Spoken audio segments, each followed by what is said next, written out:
I had been having conversations like the ones we have on the show for decades with my closest friends. And we were like, why don't we just record ourselves doing this? And I wrote a format around it, and obviously the intros and outros, all the little things to actually give it a polished show format. And a lot of it is the rest, as they say, is history, because, and the things we like to cover include both, deep cut things, but also pop culture things in all forms of art. We cover a lot of music, but we didn't want to put ourselves in a box, much like the products we knew we were going to make.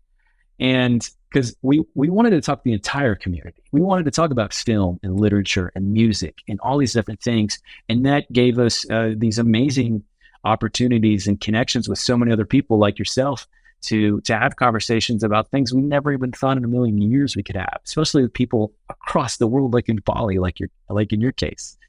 And that helps us, cultivate that audience that we're all trying to create and carve out just a space. I think the more I get to know artists and things like that, most of us don't give a shit about being, millionaires and billionaires and the Taylor Swifts of the world, so famous that you can't even go to the grocery store without someone mobbing you for selfies and shit. So, we just want a space. We want community. We want an audience. And they may hate the stuff. I joke about that all the time. I'm like, you read my first novel and I'm pretty sure you're going to hate it with a fiery passion. And that's kind of the point. It's supposed to be challenging sometimes. And then, so Art of the Beholder ultimately is the connective tissue to all of that.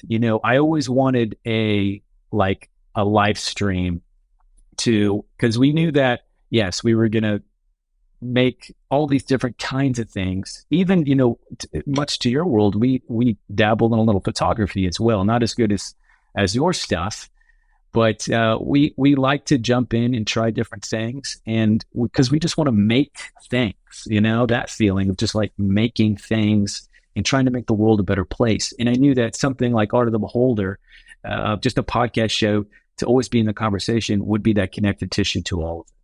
How do we make the world a better place? How do we make the world a better place? God, if one person at a time, man.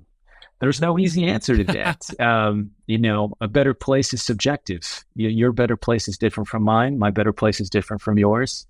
I think trying to just, this is where it's funny that you bring this up. I always joke about this with my friends or on different podcasts of like, the most hippie thing about me, I know I don't look it, but like mentally, the most hippie thing about me is I actually don't believe in the concept of war. I don't know why we have to have war. No other species does this. I come from a scientific background before I got into the arts, I've always been in the arts, but before I got into it seriously and wanted to pursue some more practical careers outside of the arts, I had a lot of my undergraduate degrees in the sciences. So I've been studying those kind of things for millennia. And I can tell you, yes, it's art and music and math that separates us from the animals.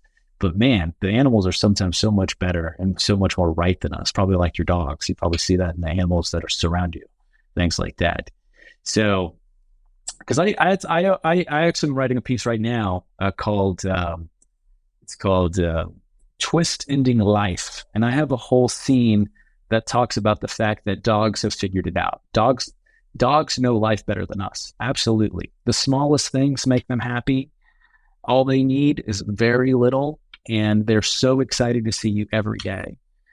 So how do we make the world a better place? I mean, keep chipping away, keep striving to be better. It's never going to be perfect, but if we strive to be better, maybe we'll get there one day.